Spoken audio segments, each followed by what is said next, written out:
So dear students, let's move a bit forward, थोड़ा सा हम आगे चलते हैं और देखते हैं कि बेसिक कंपोनेंट्स क्या हैं. What are the basic components of taxonomy.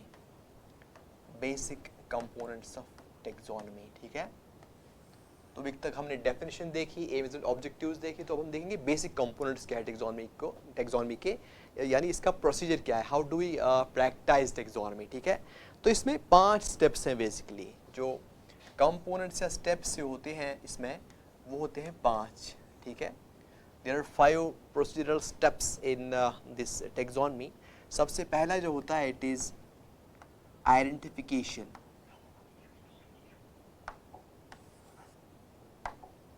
सबसे पहला जो होता है, it is identification. Then you have this description.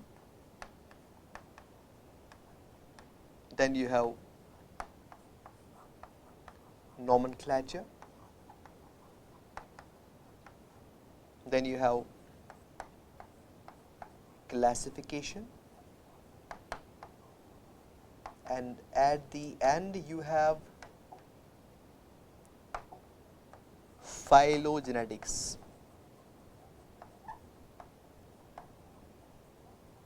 So we'll take them one by one. ठीक है, तो सबसे पहले जो है, इट इज आइडेंटिफिकेशन. ठीक है, ये आप याद रखिएगा. These are the basic components of the classification. पहले आइडेंटिफिकेशन है, then description, then nomenclature, then classification, then phylogenetics. And there are certain taxonomists जो कहते हैं कि you should take description first and then you should take identification. So opinion can vary.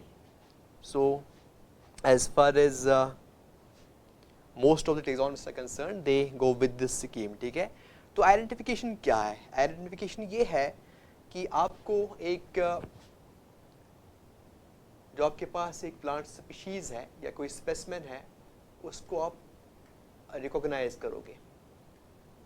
You have to recognize that, यानी उसकी पहचान आपको करनी है. ठीक है, उसकी आपको पहचान करनी है. आपने कोई नया प्लांट देखा जो आपने अभी तक आज तक नहीं देखा है, आपने उसको उठाया, उसको एनालाइज किया और आपको उससे रिकॉग्नाइज करना है. ठीक है, तो रिकॉग्नाइजेशन के बाद, जो रिकॉग्निशन के बाद आपके पास 2 चीज़ें आएंगी. या तो आपको ये नोन स्पेसिमेन लगेगा, नोन स्पीशीज़ लगेगी, या फिर ये अननोन स्पीशीज़ लगेगी जो आपने अभी तक देखी नहीं होगी. ठीक है, तो अगर आपको पता है कि ये स्पीशीज़ कौन है, आपने देखी, यू नेम इट, तो आपने इसको आइडेंटिफाई किया. अगर आप इसको आइडेंटिफाई नहीं कर पाए, that means it is unknown to you. ठीक है, तो आप बहुत सारे सोर्सेज को पकड़ सकते हैं और उससे आप इसकी आइडेंटिफिकेशन कर सकते हैं. ये पहली बात है. ठीक है, तो अगर नोन है, यू हैव आइडेंटिफाइड इट, आपने आइडेंटिफिकेशन कंप्लीट किया है. इफ़ इट इज़ अननोन, तो आप किन किन सोर्सेज के पास जा सकते हैं वो हम देखते हैं. ठीक है, तो बहुत सारे सोर्सेज आपके पास हैं. सबसे पहला और सबसे फेवरेट जो मेरा है, it is the expert opinion. ठीक है, आपको पता नहीं है, लेकिन there are so many experts. आपके इंस्टीट्यूशन में बहुत सारे एक्सपर्ट्स होंगे, या आपके नेबरहुड में बहुत सारे एक्सपर्ट्स होंगे जो टेक्सोनमी जानते होंगे, जो प्लांट्स के बारे में वाकफियत रखते होंगे. You would go to them, आप उनके पास जाएंगे, आप उनको प्लांट स्पेसिमेन दिखाओगे कि ये मेरे पास प्लांट है, मुझे वहाँ से मिला है. ठीक है, तो ये मुझे बताइए ये कौन सा प्लांट है. सो एक्सपर्ट ओपिनियन से आपको इसका आइडेंटिफिकेशन हो सकता है. ठीक है, सो एक्सपर्ट ओपिनियन पहला आइडेंटिफिकेशन में. ठीक है, मेरे हिसाब से.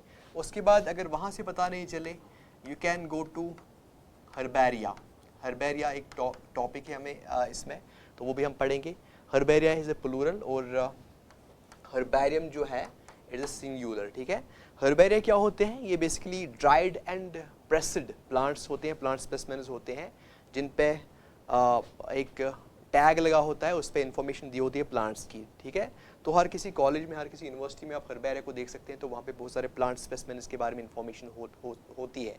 ठीक है, तो आप एक प्लांट को उन हर्बेरिया शीट्स के साथ कंपेयर कर सकते हैं. उन हर्बेरिया शीट्स पे जो प्लांट्स होते हैं, जो ड्राइड फॉर्म में होते हैं, प्रिजर्व फॉर्म में होते हैं, उनके साथ कंपेयर करके आप इसको आइडेंटिफाई कर सकते हैं. ठीक है, अगर वहाँ से भी नहीं हुआ, then you can go to any botanic garden. आप किसी बोटैनिक गार्डन में जा सकते हैं. ठीक है, बोटैनिक गार्डन्स में जो प्लांट्स होते हैं वो भी लेबल्ड होते हैं, है ना, उनमें वो लेबल लगा होता है. ठीक है, कि ये कौन सा प्लांट है, किस इसका साइंटिफिक नेम क्या है, इसकी फैमिली क्या है. ठीक है, तो आप उनके साथ भी इसको कंपेयर कर सकते हैं, ठीक है। और अगर वहाँ से भी आपको पता नहीं चला, then there are many other methods, ठीक है। आपके पास टैक्सोनॉमिक लिटरेचर होता है, टैक्सोनॉमिक लिटरेचर, तो ये भी हमें इन डिटेल पढ़ना है आगे, लेकिन आज नहीं पढ़ेंगे, ठीक है। टैक्सोनॉमिक लिटरेचर में आपके पास बहुत सारी चीज़ें आती हैं। आपके पास मैनुअल्स होते हैं, आपके पास फ्लोराज होते हैं, जो मैंने अभी पहले ही बात की थी, compilation of the plant diversity, ठीक है। आपके पास मोनोग्राफ्स होते हैं। यू ऑल्सो हैव दीज ट्रैवलॉग्स, ठीक है। So this all called taxonomic literature. तो टैक्सोनॉमिक लिटरेचर में बहुत सारे प्लांट्स के बारे में, प्लांट स्पीशीज के बारे में उनका डिस्क्रिप्शन लिखा होता है, तो उसके साथ भी आप इस प्लांट को कंपेयर कर सकते हैं, you can identify through it. तो अगर इस सब से नहीं हो पाया, then I will give you a very easy and जो आज मोस्टली यूज़ होता है, एक एड जिसको हम आइडेंटिफिकेशन के लिए यूज़ करते हैं, वो है ऑनलाइन सोर्सेज, ठीक है। ऑनलाइन सोर्सेज से आप आइडेंटिफाई कर सकते हैं प्लांट्स को, ठीक है। तो ये बहुत ही इजी होता है, इसके लिए कोई सिकल सेट की ज़रूरत नहीं होती है। इसके लिए करना क्या पड़ता है, if you got a mobile, आपके पास तो होगा ही, मोबाइल हर किसी के पास होता है। इसमें आपको कुछ ऐप्स डाउनलोड करनी है। मैं एक मोस्ट कॉमनली यूज ऐप का नाम आपको बताता हूँ, it's called plant net. Plant net जो है, ये ऐप आप डाउनलोड कर सकते हैं। It's available on iOS, it's available on Android, ये कहीं पे भी आपको अवेलेबल हो सकती है। इसको डाउनलोड कीजिएगा। तो उसके बाद आप क्या कर सकते हैं, आपको सिंपली प्लांट का एक स्नैप लेना है, इसकी एक फ़ोटो लेनी है और इसको अपलोड करना है इस ऐप पे। तो लगभग 90 to 99% एक्यूरेसी आपको मिल जाती है। ये प्लांट जो होता है आइडेंटिफाई आपका हो जाएगा, ठीक है। अगर होता है आइडेंटिफाई तो ठीक है, अगर कहीं से भी नहीं होता है आइडेंटिफाई, सब बोलते हैं, आपका एक्सपर्ट ही बोलता है मैंने नहीं देखा है, हर्बेरिया से भी आपको आइडेंटिफाई नहीं होता है, बॉटनी गार्डन से भी आइडेंटिफाई नहीं होता है, टैक्सोनॉमिक लिटरेचर में भी इसकी कोई मिसाल ही नहीं मिलती है, ऑनलाइन सोर्सेज पे ये अवेलेबल ही नहीं है। आपने बहुत सारी ऐप्स में देखा, कहीं पे नहीं है। आप बहुत सारे टैक्सोनॉमिस्ट के पास गए, उन्होंने बोला कि सब ने हाथ खड़े किए कि भाई मैंने ऐसा प्लांट कभी नहीं देखा है, then you are the lucky one, आपने फिर एक नया प्लांट डिस्कवर किया है, ठीक है। तो ये तो होगी आइडेंटिफिकेशन। तो ये हम आइडेंटिफाई करते हैं, मतलब इसमें आइडेंटिफिकेशन में क्या हम करते हैं, हम प्लांट को रिकॉग्नाइज करते हैं, ठीक है। इसको, इसकी पहचान करते हैं, इसकी आइडेंटिटी मालूम करते हैं, ठीक है। So the first step is done, ठीक है। So identification is done, okay. Now getting towards the description. अब थोड़ा डिस्क्रिप्शन के बारे में देखेंगे, डिस्क्रिप्शन होता क्या है। सो डिस्क्रिप्शन क्या होता है, इस बेसिकली जो आपका प्लांट स्पेसिमेन है या जो आपका प्लांट स्पीशीज है जो आपने देखी है, उसको डिस्क्राइब करना है, ठीक है। तो सिंपली इसका डिस्क्रिप्शन लिखना है। इट इज़ दी, जैसा इसका नाम ही बताता है कि आप इस प्लांट को डिस्क्राइब करोगे। अब डिस्क्रिप्शन में क्या आएगा, डिस्क्रिप्शन में बहुत सारे फीचर्स आएंगे, ठीक है। इसमें बहुत सारे फीचर्स आएंगे, ठीक है। ये फीचर्स क्या हो सकते हैं, they can be morphological features, इसके एक्सटर्नल फीचर्स होंगे, ठीक है। इसकी एनाटमी होगी, ठीक है। इसका जो फ्लोरल फीचर्स हैं वो आप इसमें लिख सकते हैं, ठीक है।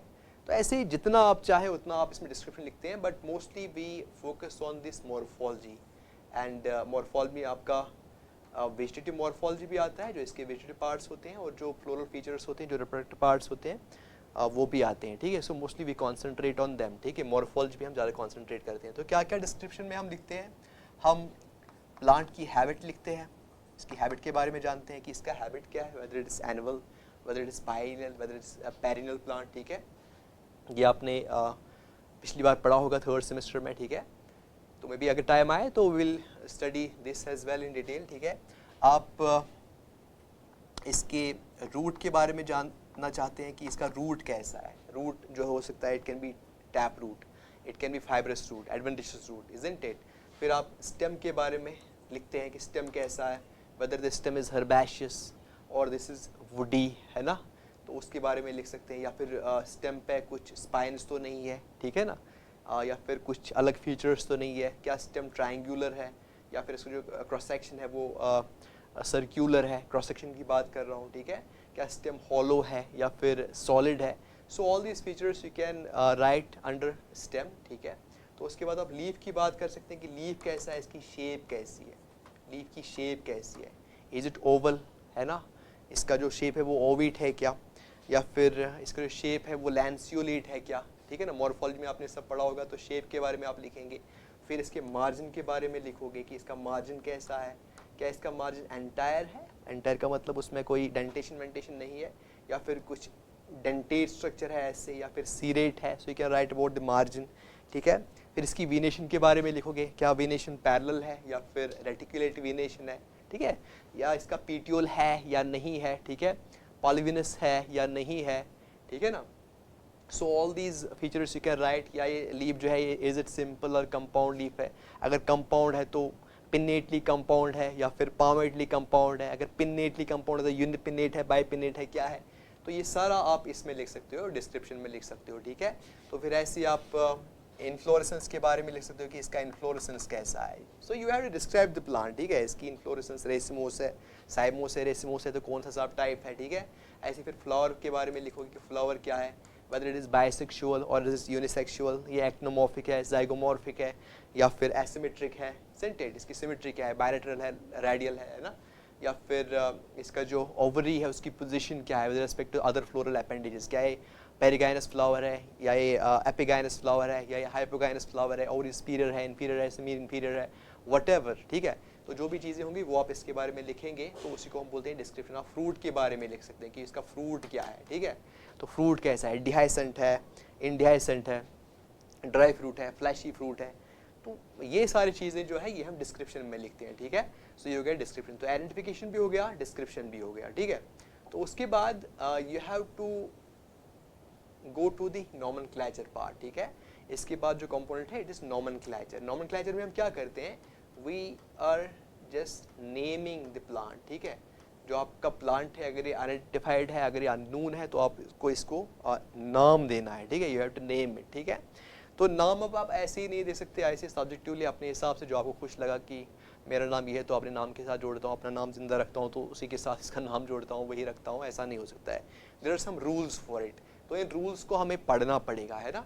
तो इन रूल्स को हम इंटरनेशनल कोड ऑफ नॉमेनक्लेचर है, ठीक है, तो इसके अंडर पढ़ते हैं, ठीक है। तो ये रूल्स होते हैं, जैसे प्लांट्स के लिए एक है ना, international code for this nomenclature, botanical nomenclature. Zoology के लिए अलग है, ज़ूलॉजी के जो स्पेसिमेन्स हैं उनके लिए अलग है, बैक्टीरिया के लिए अलग है, ठीक है, और आपके इन वायरस के लिए अलग है। Now there are people who are saying कि वो ये कहते हैं कि एक बायो कोड हम लाएं, मतलब हर किसी ऑर्गेनिज्म के लिए, चाहे वो किसी भी किंगडम से वाबस्ता हो, उनके लिए हम एक सेट ऑफ रूल्स लाएं, ठीक है, उसको बायो कोड कहते हैं। इसका ड्राफ्ट बन चुका है, they are working on it, लेकिन अभी इस वक्त हमारे पास डिफरेंट रूल्स हैं फॉर प्लांट्स, ठीक है। तो उन प्लांट्स को हमें पढ़ना है, वो कौन कौन से रूल्स हैं। जैसे हमारे पास एक रूल है कि every name should be binomial, उसमें दो नाम होने चाहिए, है ना, दो कंपोनेंट्स होने चाहिए नाम में। एक आपका जेनरिक नेम होगा, ठीक है, इसमें आपका जीनस आ जाएगा, ठीक है, और उसके बाद आपका स्पेसिफिक नेम होगा, ठीक है, इसमें आपकी स्पीशीज होगी, सेंटेड। तो ये कुछ रूल्स हैं वो हम आगे पढ़ेंगे, तो ये नॉमेनक्लेचर में आता है। Then if we talk about this classification, ठीक है, तो अल्टीमेटली आपका जो टेक्सोनॉमी का जो मेजर जो ये ऑब्जेक्टिव होता है, इट्स द क्लासिफिकेशन, कि आपको ऑर्गेनिजम्स को बेस्ड ऑन देयर सिमिलैरिटीज़, ठीक है, और based on their differences you have to group them, you have to separate them, you have to group them, ठीक है, इनटू सिमिलर क्लासेस और सिमिलर ऑर्डर्स और सिमिलर फैमिलीज, ठीक है। तो ये क्लासिफिकेशन है। तो क्लासिफिकेशन जो है, there are three main systems of classification. एक है आपका आर्टिफिशियल, ठीक है, ये हम इन डिटेल पढ़ेंगे, ठीक है। दूसरा है आपका नेचुरल सिस्टम, ठीक है, और तीसरा है आपका फाइलोजेनेटिक सिस्टम, ओके। तो आर्टिफिशियल में आपका लीनियस का सिस्टम आता है मेन, ठीक है, लीनियस का सिस्टम आता है। नेचुरल में आपके सिलेबस में है बेंथम एंड हुकर की क्लासिफिकेशन, वो पढ़ेंगे और वो बहुत ही अच्छे तरीके से हम याद रखने की कोशिश करेंगे। I have made a mnemonic for you, ठीक है। उसके बाद फाइलोजेनेटिक सिस्टम में आप एवोल्यूशन रिलेशनशिप्स को कंसिडर करते हो, तो इसमें आपके सिलेबस में APG क्लासिफिकेशन, ठीक है। तो ये क्लासिफिकेशन हम पढ़ते हैं कि क्लासिफिकेशन जो हो सकती है, it can be just based on certain arbitrary relationships और arbitrary features of the plant, उसके बेसिस पे हम जब क्लासीफाई करते हैं उसको बोलते हैं आर्टिफिशियल क्लासिफिकेशन। नेचुरल में हम बहुत सारी इन्फॉर्मेशन लेते हैं, ठीक है, तो उसके बेसिस पे क्लासीफाई करते हैं। और फाइलोजेनेटिक सिस्टम में हम एवोल्यूशन को कंसीडर करते हैं, एवोल्यूशन रिलेशनशिप्स को कंसीडर करते हैं, तो ये है एवोल्यूशन रिलेशनशिप आपकी या फाइलोजेनेटिक रिलेशनशिप, ठीक है। तो उसके बाद इसका जो लास्ट है कंपोनेंट है वो है to know the phylogenetics of the specimen. जो आपका स्पेसिमेन है, जो आपका प्लांट है, जो आपकी प्लांट स्पीशीज़ है, जिसको आप पढ़ रहे हैं, जिसकी टैक्सोनॉमी आप स्टडी कर रहे हैं, तो उसकी फाइलोजेनी आप मालूम करो, यानी उसका एवोल्यूशन कैसे हुआ है, जो ओरिजिन है वो कहाँ से हुआ है वो आप मालूम करो, ठीक है ना। तो वो जो उसका एवोल्यूशनरी पाथ है वो कहाँ से आया, जो इस वक्त उसकी पोजीशन है, ठीक है, चाहे उसके एनाटॉमिकल फीचर्स हैं, चाहे उसकी जेनेटिक फीचर्स हैं, चाहे उसके मॉर्फोलॉजिकल फीचर्स हैं, ये इस पोजीशन तक कैसे आया है, how has this plant evolved into the position it is currently in, ठीक है, तो उसको हम बोलते हैं फाइलोजेनेटिक्स। तो ये हम पढ़ते हैं फाइलोजेनेटिक्स में। So this was basic of the taxonomy, ठीक है। In the next lecture will be dealing with the phases of taxonomy. Thank you for watching and wait for the next session. Thank you.